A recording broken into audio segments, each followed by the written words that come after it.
Through two preseason games, there's a lot of reason for excitement, especially in the Steelers offense. But I want to talk about the process Kenny Pickett has gone through to get where he is and if it's time to believe the hype about Kenny's success. We'll talk about that. Najee Harris versus Jaylen Warren and Nick Herbig. What the heck is he doing to be so special? All here on the Locked On Steelers podcast. I'm your host, Chris Carter, joined by Nick Farabaugh of SteelersNow.com. Let's get into it. You are Locked On Steelers, your daily Pittsburgh Steelers podcast, part of the Locked On Podcast Network, your team every day.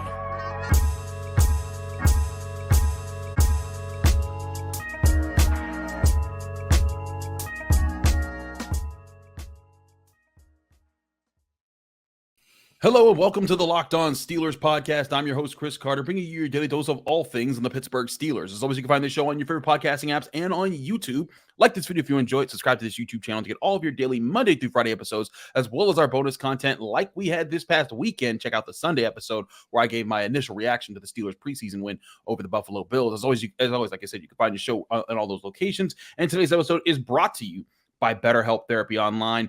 BetterHelp. If you're thinking of starting therapy, give BetterHelp a try by visiting betterhelp.com/lockedon today to get 10% off your first month at BetterHelp Online. As I said before, we're joined by Nick Farabaugh of SteelersNow.com. He's back on the show. We always have his partner in crime, Alan Saunders, on, who will be on tomorrow's episode, so look forward to that. But Nick, it's glad to have you back on. And the question I got to ask Nick, as we see the success of the Steelers offense in training camp. The first team offense has had 3 drives, 3 touchdowns of plays that have gone longer than 25 yards. Kenny Pickett has been anything, you can't say anything short of efficient and processing the field. And there's a lot of Steelers fans who are excited about it, but there's also those who will say it's just the preseason. Where do you think Kenny Pickett is right now? And do you think it is time to buy in on his ascent into being one of the NFL's better quarterbacks? I think it kind of is. And the reason why I say that is we have a legitimate pattern of just linear growth from training camp last year to now. He has looked really good in training camp. I think that's the first thing. He just looks like a starting NFL quarterback, like baseline traits of guys I would look for. Kind of how he goes through his reads, his pocket management, how he leads an offense, how he commands respect, his communication, how he changes calls and protections. He kind of has the veteran feel of a starting quarterback in year 2. And then there's the other attributes that maybe aren't leadership or intangible based that look better, right? He looks stronger. And so he has a little bit more juice behind the arm. He's more comfortable reading NFL defenses, and so he's more willing to take chances down the football field. And so there's just a lot of things that build upon each other, and you can see his work. I think, people will point to the touchdown pass to Pat Freiermuth, obviously. That was a great pass. That's one pass that he probably doesn't make last year, right? He looks up the seam. Right. The linebacker is too his back, and that's a ball you should throw every time. If you are a good NFL quarterback with that linebacker going up the seam like that on your starting tight end, you make that throw. He put it perfectly to his shoulder. That's a great ball placement throw, and that's part of his kind of processing, but it also showcases, man, this guy can make some throws that I don't think people give him enough credit for that he can make, and I think that's the big thing. But I think the other thing is the pocket movement. Like his pocket movement is eons better than it was last year. Yeah. And I think the play that gets overlooked from yesterday is that 3rd and 7 before the Jaylen Warren touchdown, where Kenny Pickett feels the rush, steps up, gets out through that right side, keeps his eyes downfield, and finds Allen Robinson for a first down. I think last year he tries to backdoor that, run it. He kind of runs into pressure last year. Right. This year, just so much more calm. I think that's the biggest thing. He makes everything look easy right now. He's commanding this offense, and I don't think the play calling has been dramatically different. It's a lot of similar concepts to last year. I think Kenny Pickett is just seeing things differently. You go back to the touchdown to Pat Freiermuth. He had Najee Harris wide open in the flat. If you wanted him, 7 yards, he was wide open. He was wide open. There was no one there. Najee Harris is big enough to where he probably gets that first down anyway. So you could have done that, but no, he was like, I got to make that throw. I have to. And so, yeah, it's time to buy in on Kenny Pickett. I don't know the level that we're going to expect Kenny Pickett? No, are you expecting him to be a Kirk Cousins level guy this year? Or are you just expecting, a Jimmy G type? Are you expecting higher than that? I don't know, but can he be like a top tier quarterback? I don't know if I want to go that high, but can he be in that Kirk Cousins, Derek Carr tier? Like, why not? Jared Goff had a good year last year. Like that tier, a guy that is like 15-ish in then next year, where you have a guy that took a leap like that from year 1 to year 2, then he can start to talk about top 10. Like, yeah, I think that's a natural progression for Kenny. He just looks really good, man. He looks more than like a game manager. Like he looks like he is going to start to elevate guys around him. And I think that's a big thing.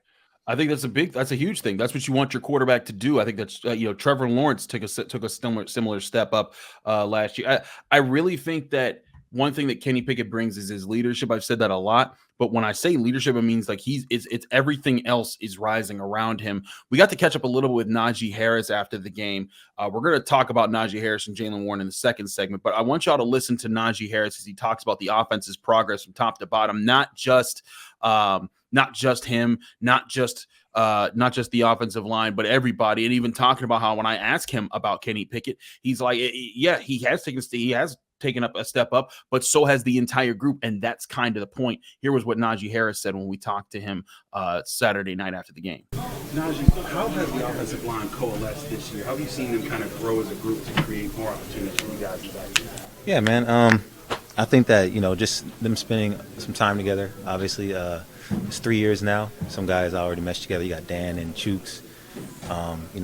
Mason coming in there. This is his second year with us, but James second year, and we got the addition of Isaac. Just them spending that time together in the offseason and bonding each other. I think that it's really showing, and us just being in meetings with them and trusting them. As you can see, 2 weeks in a row now, we popped some big ones off. So it's good to see that from my first year. Now we're on it. You encouraged by the proficiency of the offense, explosive plays you guys are making? Yeah, that's what we always talked about, man. It's splash plays, that's what we call it. So, it's always good to see these big splash plays that's going on right now these past 2 weeks. Last one, what's different about Kenny's command this year that you've seen? I know it's just preseason and training camp, but how have you seen him grow? I don't think it's just Kenny with command. I think it's all of us. Like, you got A-Rob who came here as an addition. He has probably the most experience. This is probably his 10th year. Talking to him, he brings a lot of experience in here. Obviously Kenny being a quarterback, he has the biggest voice, but you got Mason on the line who play a lot of football. I'm in my third year. You got a lot of guys who played a lot of football, so really, everybody's really accountable for each other. If anybody is slacking or that, we pick each other up. Kenny, him being his second year, he takes more command, which is good. You like to see a quarterback do that. You always like to see a quarterback take command like that, but he knows that he's not alone. He have a lot of other guys to back him up and who gives their own opinion on stuff too. So, that's good. So there you have Najee Harris talking about a few things there, Nick. I was really impressed about, a few things and what he addressed there. When I was trying to give him an angle to talk about Kenny Pickett in a positive light. You saw him kind of like, it's about the team, man. Like as much as it is to praise, Kenny Pickett for where he is, something that you were kind of talking about, like this whole group has grown together. And I think that's part of what's happening here is that Kenny Pickett, he's not just playing better. Everyone's kind of rising up around him. And that to me is going to make the offense better than if just Kenny Pickett just turned into a super weapon by himself. If that ever happened. Yeah, I think they have a really good mix of one, of course, a great coach in Mike Tomlin that is able to meld a locker room around each other, young, old, whatever. But I think the other thing is they have a great mix of veterans that have won or know what a winning team looks like. And then they have young guys that are ascending. But those young guys are guys that have won at the college level. And what I mean by that is George Pickens and Broderick Jones and Darnell Washington won national championships at Georgia. Najee Harris won national championships at Alabama.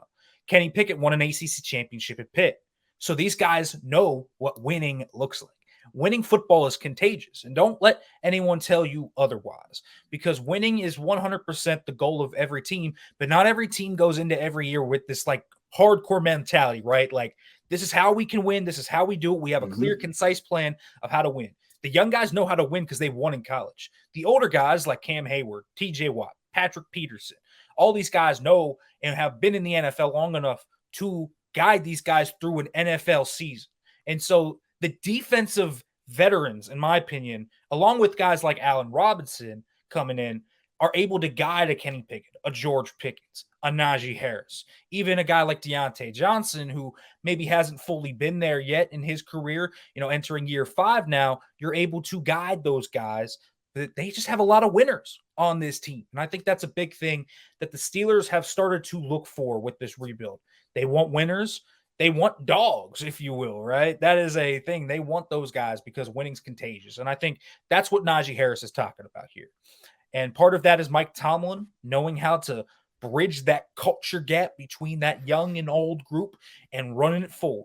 It doesn't fully happen without Coach T being the driving engine that he is. And in my opinion, the best locker room coach in the NFL. I think that's what his biggest strength is. I think he's an elite culture builder. And I think this group right now, built by young winners that know how to win at the college level, and then you have veterans that have been there, and not just like veterans that have been in the NFL. We're talking about guys that are future Successful Hall of guys. Famers, all pros, right? Yeah.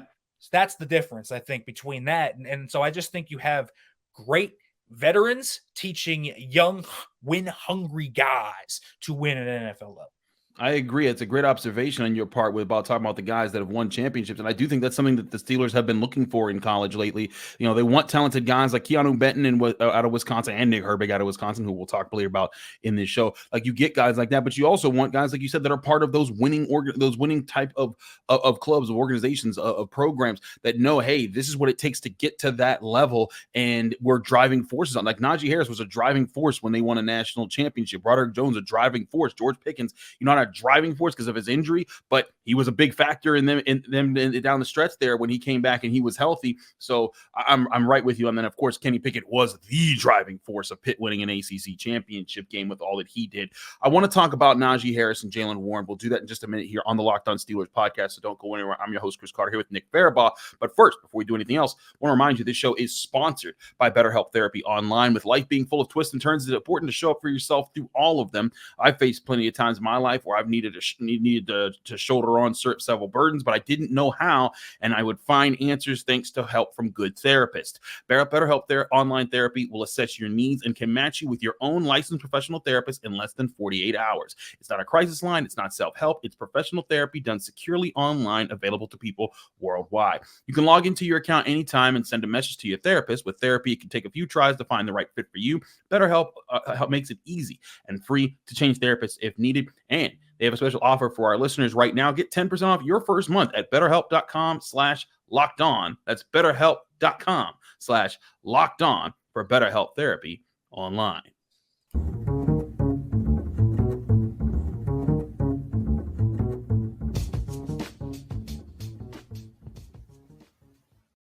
Back here on the Locked On Steelers podcast, I'm your host, Chris Carter, here with Nick Farabaugh. Nick, wanted to check in with you about the Jaylen Warren, Najee Harris debate, because it is all the rage right now. And listen, I get that there are multiple sides here. What we're going to do on this show today is we're going to try to give you, and I talked about this after the game too. I addressed this in some ways, but I wanted to address this with Nick as well. But looking at this situation, there are people that are saying that Jaylen Warren should just start. There are people that like he's just better. He's just a better running back. And there's people saying, hold on a second here. Now, I agree that Jaylen Warren has shown very important value to the offense in a lot of different aspects, and he should absolutely get playing time. But Nick, do you buy into this notion of, I've said my piece on this a lot on this show. Najee Harris is your RB1. Jaylen Warren is a really good RB2. Do you buy into this notion at all that Jaylen Warren should be the full-time Steelers starting running back? So it's a tough evaluation because the metrics absolutely bear out that Jaylen Warren was a better running back last year. But also, like, it doesn't fully take in all circumstances to me, because when Najee Harris is in the game, there is one man that they are keyed on, Najee Harris. When Jaylen Warren is in the game, I don't feel like defenses are keying and game planning for Jaylen Warren. And I think that is a key distinction, because you will see teams do different things when Najee Harris is in the game. They will send more slot corner blitzes. They'll key their edge rushers to just run up backside. Meanwhile, when Jaylen Warren's in the game, it's a little different. and they offer different skill sets. Like these are two vastly different running backs. And so when people say Jaylen Warren is a far more explosive running back than Najee Harris, I say absolutely he is. But we knew this. Najee Harris was never an explosive running back. That's not what his strength is. His strength is to be a power runner that gets hidden yardage and to be a guy that can really run in between the tackles at a high level while still being a competent pass catcher out of the backfield. Mm-hmm. That is what he is. What is Jaylen Warren? Probably a guy that is more one-cut slice and dice. Outside zone run for 62 yards on a touchdown. That's his game. But how much is he going to run duo up the middle and bang down low with linebackers at a high level? I know he has the toughness to do it. I'm just not sure he can get hidden yardage like Najee Harris can get it, right? And that's something that I think people overlook. Jaylen Warren has some really good traits to him. His efficiency is obviously there. He's a really good pass protector. He was the third down running back last year. Like people forget that he supplanted Najee Harris. But does this performance give some notion that Jaylen Warren should be the RB1 of this room? I don't see it. And I say this because one, I don't know how much Jaylen Warren can carry. Can he carry 30, 25 a game? I think that's asking a lot. Remember, Najee Harris did that his first year, and it's not healthy to have a running back room that does that. Najee Harris has done a nice job to earn 60% of the carries and the snaps in this room. That's what it was down the stretch last year, 60% to 40 in favor of Najee Harris. That's probably what it should be this year, maybe 55-45 if you want to go there a little bit more. But I think people forget what Najee Harris did down the stretch last year. Man, he was the engine. Like, he was largely the engine of this group. He was the engine that they ran on. He gets those tough yards. And I understand he's not the most efficient running back all the time. But listen, he was dealing with the Liz Frank injury last year. Teams are keying in on him. You think with a better passing game, if the passing game is as good as it looks this year so far, you think Najee Harris isn't going to get more running room when teams are starting to key in on George Pickens and Deontay Johnson and Pat Freiermuth and Kenny Pickett in the passing game more? Running backs naturally just need more help to get more efficiency out of their games. And with Najee Harris not being some explosive back, that's naturally going to happen. But let's not act like he's not a good running back. I think that's the big thing here. I think people are acting like Najee Harris is some mid running back that can't do a lot of things. You know, I've seen people comparing him to busts like Trent Richardson. Folks, this is a guy that has nearly 3,000 total yards through 2 seasons. It's rare company to be in. I know that's counting stats, and he's gotten a lot of volume as a result of just being the main running back, but he has set milestones that a lot of guys just have not hit. He doesn't just do that through pure volume. He's a good running back. And he's a guy that should absolutely be the lead dog because he can be the lead dog and get exactly what this team wants, which is those tough yards. He can be a goal line back. He's a great pass catcher. Don't forget his clutch plays down the stretch last year. Baltimore, that was a great catch. I know Kenny Pickett gets the shine there, but I think people forget how good of a catch that was by Najee Harris skying up. I just think that over Roquan Smith, by the way. Yeah, over Roquan Smith. Like, I just think people forget what Najee Harris can do. And forget the type of running back he is, man. It's not always about, the numbers that are hardcore. And Jaylen Warren is a great running back who I have said to have Austin Eckler-like abilities at times. I really think that. I think he's an awesome player.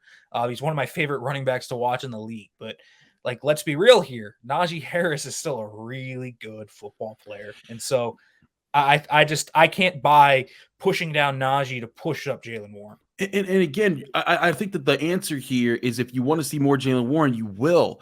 Like, I made this comparison on the Final Word. In 2007, Willie Parker got a huge share, like close to 75% of the Steelers' carries. And that's when, Mike Tomlin made the quote, run him till the wheels fall off. And that has been a stigma that has stuck with Mike Tomlin since he says that literally in his first year of coaching. And that was back when the number 2 option was Najee Davenport behind Willie Parker. And then in 2008, when they added Mwaldi Moore, it dropped down to about 60% or so for Willie Parker as far as a share between him and Mwaldi Moore. So, I look at that. I think that's what you're looking at here is that Najee Harris is still going to be that guy that gets 60+% of the of the carries. But Jaylen Warren's going to get his fair share, and their change of pace is important. I think that, if you want to do a comparison, I said this on Twitter the other day, but like LaShawn McCoy and Darren Sproles. LaShawn McCoy, great running back, awesome, did a lot of things, but he did not have the home run speed that Darren Sproles had. And they were changes of paces off of each other, and that's what made them both being dangerous, is that one would get you one way and you had to game plan for him, but you also had to game plan for the other guy because he could hurt you in a different way. And that's where you see the importance of having two different guys that do that. And like you said, Najee Harris is built to take 20, 25 carries a game, keep chugging, not fumble the ball, keep pushing the pile forward, and be that guy. Jaylen Warren's built for more about 10 to 15 carries a game, if that. But in those situations, he gets you the good yards. And I said this yesterday. If you go look at his touchdown run and compare it to the 2 runs that Najee had on the Saturday night game, Najee Harris, the Bills were there, and honestly, they should have been stuffed at the line of scrimmage. He pushed forward, turned 0 yards into 3 yards. Jaylen Warren, they call a fake jet sweep. It pulls the safety away from the side of the play. The Steelers offensive line blocks everybody. Deontay Johnson blocks his man. No one even has to be worried about by Jaylen Warren until he's 20 yards downfield. You just don't see that often with Najee Harris because teams are, like you said, teams are keying in on him. This is what I said this all last year. People didn't want to believe me. They were like, oh, you're just sticking up for Najee Harris.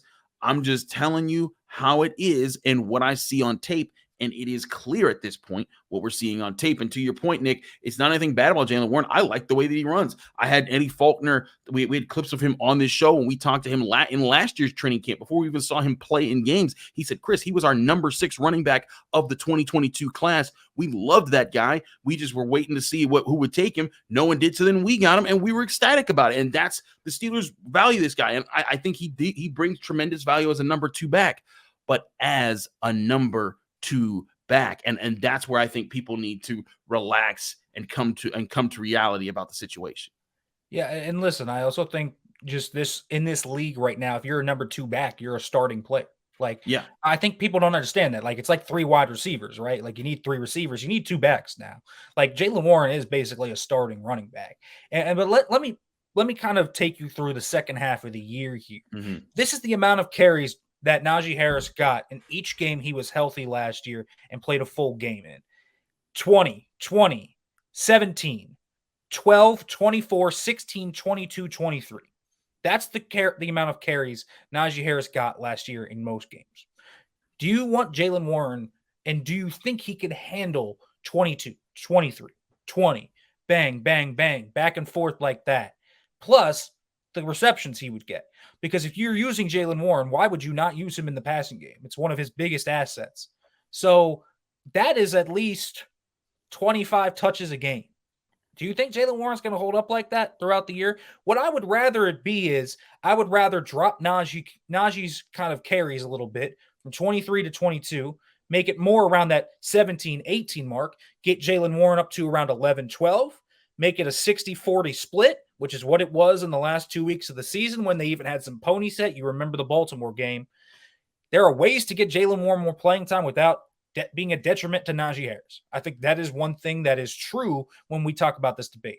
But I think one thing that doesn't need to happen is all of a sudden we need to make this big flip turn and say, man, Jaylen Warren needs to be the guy getting those 23 carries. He needs to be the guy getting 70% of the snaps. I think that is such an overreaction and prisoner of the moment take. I just think it is in terms of what people look at and look at the film and what teams do.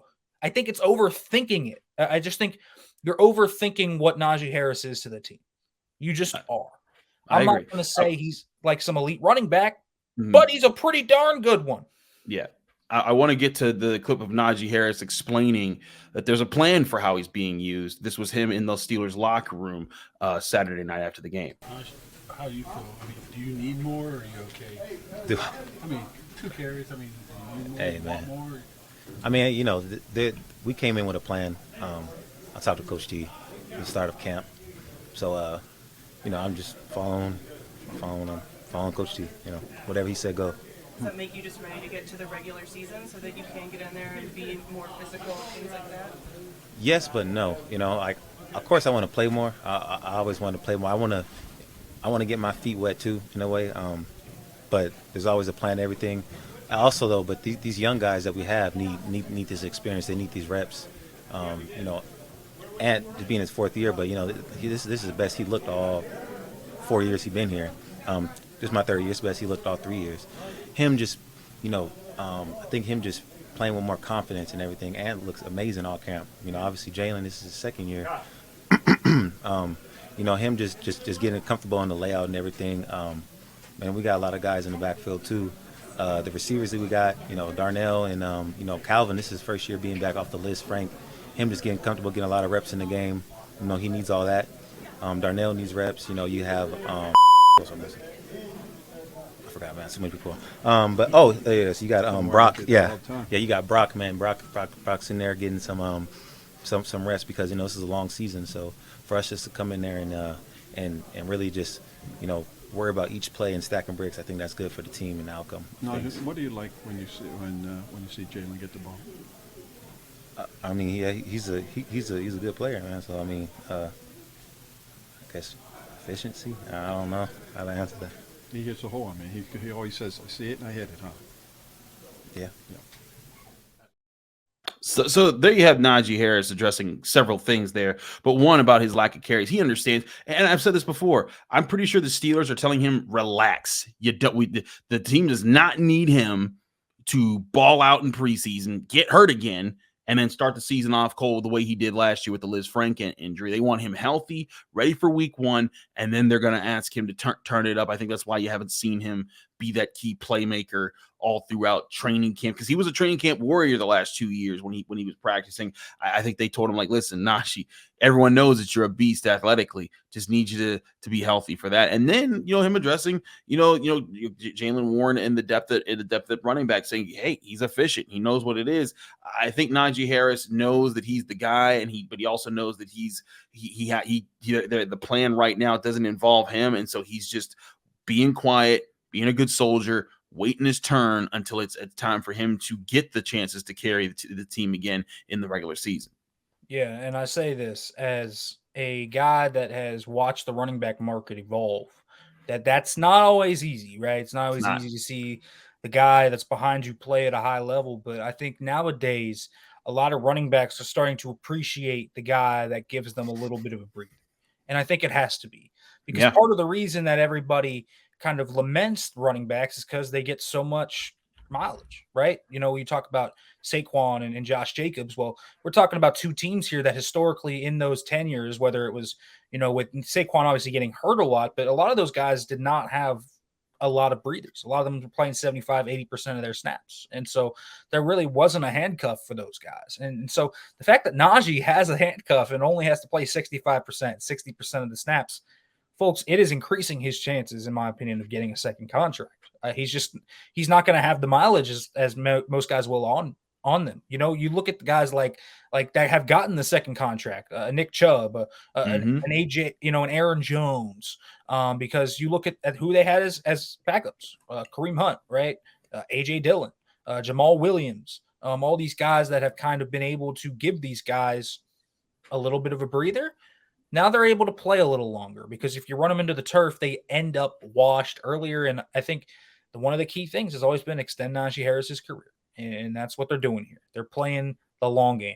And the fresher Najee Harris is week 1, the better he's going to be. And you know how big that can be for a Steelers offense, especially because they were bad in the red zone last year for the most part. What better weapon can you have than a 240-pound back that can get tough yards down the goal line? Yep. That's exactly what's going to happen there. We got to switch topics. We got to get to Nick Herbig. But first, before we do any of that, I want to remind you this show is sponsored by FanDuel Sportsbook. With football season about to kick off, FanDuel is giving you the chance to win all season long with FanDuel Sportsbook, the best sportsbook in America. Because right now, when you bet on a Super Bowl winner future bet, you can get bonus bets for every time they win in the regular season. So just pick any team to win the Super Bowl, and you'll get bonus bets for every victory. So if you're crazy enough to pick the Steelers to win the Super Bowl, you can still win prizes even if they don't, simply by them winning week to week. You can use your bonus bets on spreads, player props, over-unders, and much, much more. Visit FanDuel.com/lockedon to start earning bonus bets with America's #1 sportsbook. That's FanDuel.com/lockedon.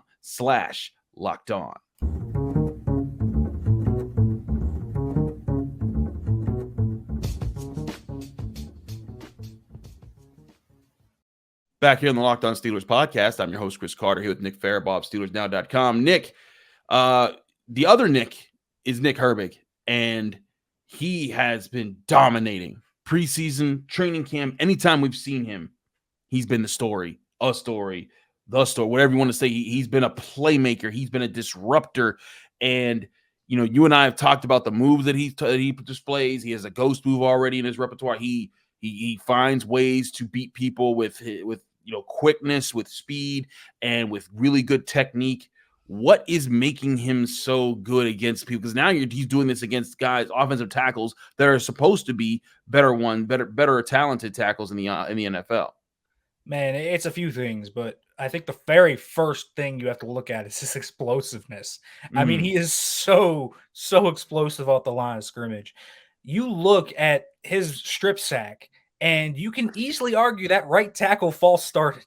Like, he got an early jump and still got beat to the edge by Nick Herbig. That's how explosive he is. But then he has this insane bend. Like, that was an insane rep in terms of bend. I don't know how he got his leg that far out in front of his other leg, but that was absurd. Yeah. The ankle flexion and hip flexibility, man. So it's that. But I think the other part is, when do you see a fourth-round rookie with this many moves coming just out of college? Like, he's got a spin move. He's got a cross chop. He's got a bull rush. He's got a long arm. He's got a stab rip. He's got a rip and dip. He's got a ghost move. Like, he has like 10 moves in his arsenal already. I'll tell you what, he reminds me a lot of Alex Highsmith when he came out of Charlotte. And remember when Alex Highsmith came in, he had all these moves already, just kind of stored in. Now, Herbig honestly has more than Alex Highsmith did, which is crazy, right? Yeah, it's crazy. But that's kind of what he reminds me of, just a super polished pass rusher. And so that's why he's playing well. He doesn't need anything in terms of a pass rush flavor. He's got the moves. It's just about, okay, what's the plan? What's the keys? And he can play fast because he comes from a system that is very similar to the Steelers system. Wisconsin under Jim Leonard runs a very similar front to what the Steelers do. And so that's why they draft all these Wisconsin players and why you have TJ Watt and Isaiah Loudermilk and Keanu Benton and Nick Herbig on your front. And the reason is, guys, the transition's the easiest it could be for these guys. So really, Nick Herbig can just hit the ground running. And that's the big thing, man. Athletic traits combined with great pass rush moves. And that is a rare thing to get in the fourth round. The only reason he fell to the fourth round is because he's 230 pounds. Because he's small. The only reason. Yep. And here's the thing, Nick. They also don't need him to be this star player right away. Like this he is a guy who comes off the bench for TJ Watt and Alex Highsmith, which gives him time to further hone his game. But they're also in a position where, like, if one of them goes down, I think they'd be excited to see what this guy can do. And I think contractually he comes at a perfect time, because now let's say that this lives on and he does a great job and he proves to be this really talented edge rusher. Now you have that guy under a rookie contract, a fourth-round rookie contract for 4 years, while you're paying TJ Watt and Alex Highsmith all this money. You'll have a chance to have the best edge rushing trio in the NFL on a rotation through the prime of TJ Watt's career, through the prime of Alex Highsmith's career, and through the young part of Nick Herbig's career. And again, there won't be pressure on him to be the guy that whole time. And then eventually when, it is time to say, like, okay, TJ Watt wants to hang it up, or Alex Highsmith, or, the Steelers can't pay somebody, he'll be right there waiting. And I think it's something that Steelers fans, again, you have every right to be excited about it, because these aren't just flukes that he's putting on here. He's looking really good fundamentally. Dude, it's like clean wins too. It's clean wins. And the thing is, he doesn't even have to be the main backup this year. Like, let's go out from TJ Watt, Alex Highsmith, Nick Herbig land. Folks, turn on the tape from last night and just put a glass eye on 54. Marcus Golden had a really good game too. He did. They got 4 legit outside backers this year. It's a far cry from last year when they scrambled to trade for Malik Reed and Jameer Jones was the main backup. Remember that? And then TJ Watt got hurt, and obviously it just collapsed. Like, this year, I don't think it's going to happen as badly if TJ Watt gets hurt, if Alex Highsmith gets hurt. If you have Nick Herbig and Marcus Golden to work with, and really between the two of them, you've got two completely different style of players. I love that fact too. Like, I love that you have different style of players completely. Like TJ Watt and Alex Highsmith are, these complete guys that kind of come together nicely. But Marcus Golden is wily veteran that's scrappy, that wins with power, great run defender. I love that. I love that they have a plus run defender to offset Nick Herbig, because that's like the one question I still have about Nick Herbig. It's like, how well can he like set an edge, right? Right. We haven't really seen him like take on like, oh, there's a split zone blocker coming to just kick him out. Now, that was a play yesterday, but he just kind of exploded upfield and got around the guy. But I kind of want to see just the tight end come at him and be like, okay, can you hold that edge? I think that's like the one thing we don't necessarily know yet. But I also don't really care as much when Marcus Golden can do that. I think they have a great, nice rotation here to work with. And so I think it makes Nick Herbig play without pressure on his shoulders. I think that's a great thing for a fourth-round rookie when this guy is playing at this high of a level, and all he has to worry about is learning from three really good players, because he can take something from Alex Highsmith, which he already has. He's starting to take his spin move. He took the ghost from TJ Watt. Well, he can take something from Marcus Golden too. If Marcus Golden sharpens his run defense and his hand usage there, like, how could you not be excited for Nick Herbig? I just think this guy has the perfect set of circumstances to maximize his natural born talent. I agree. He's in a great position, as far as when the pressure be on him, as far as who he learns from, as far as an organization that values the position that he brings. And I think the sky is looking up for him, as it is for a lot of the Pittsburgh Steelers right now. They've been playing pretty well, and they've kind of pushed them in a situation where there's reasons to be excited about how they'll start this regular season. But before we get to that, they got one more week of the preseason. They play Thursday, I believe, and they play the Falcons in Atlanta. They're getting ready for that there. The Steelers practice Monday and Tuesday. Those are no longer at St. Vincent College, but we will have people there to discuss what we see and how those practices go. Nick will be there, as he always is, for SteelersNow.com. Nick, thanks so much for joining us here on the Locked On Steelers podcast. Let people that can find you, follow you, and get more of your work. Yeah, guys, feel free to follow me at Farabaugh Football on Twitter, of course. Make sure to read the stuff at SteelersNow.com. Always putting out good content there. Make sure you also support Alan Saunders. I'd be remiss to not shout out my sidekick there. Me and Alan are kind of the duo at Steelers Now. We try to bring the best content. And Alan, as you said, will be on the show, so I'm sure he'll plug it enough. But Chris, thanks for having me on, man. It's always fun to talk Steelers and talk ball with a fellow ball knower. Thank you. I appreciate hearing that from you, Nick, and it is always great to have you on the show. We'll have you back on very soon. Again, I'm your host, Chris Carter. Follow me on Twitter and Instagram at Carter Critiques. Read my work at the Pittsburgh Post-Gazette. Find me here on the Locked On Steelers podcast Monday through Friday, every day, breaking down your Pittsburgh Steelers, as well as giving you bonus content over the weekends like we did this past weekend. If you want my initial reactions to the game, go back and listen to or watch the Sunday episode where I broke down the explosive offensive plays and what led to a lot of their success. Also, if you want to help out the Locked On Steelers podcast, go on Apple Podcasts, rate us 5 stars with a positive comment. Do both at the same time. You get a shout out at the end of the show, like this person. We've got TDJ0007 who says, love the show, 5 stars. Just want to say, I love the show. TDJ, your love is appreciated. Much love to you. Thanks so much. And thanks to everyone who gives us 5-star reviews out there. We'll be back tomorrow with Alan Saunders of SteelersNow.com, recapping what we saw at practice and giving you more thoughts on how things are looking after 2 weeks of the preseason and just how ready this team is for week 1 against the 49ers. We'll see you then on the Locked On Steelers podcast.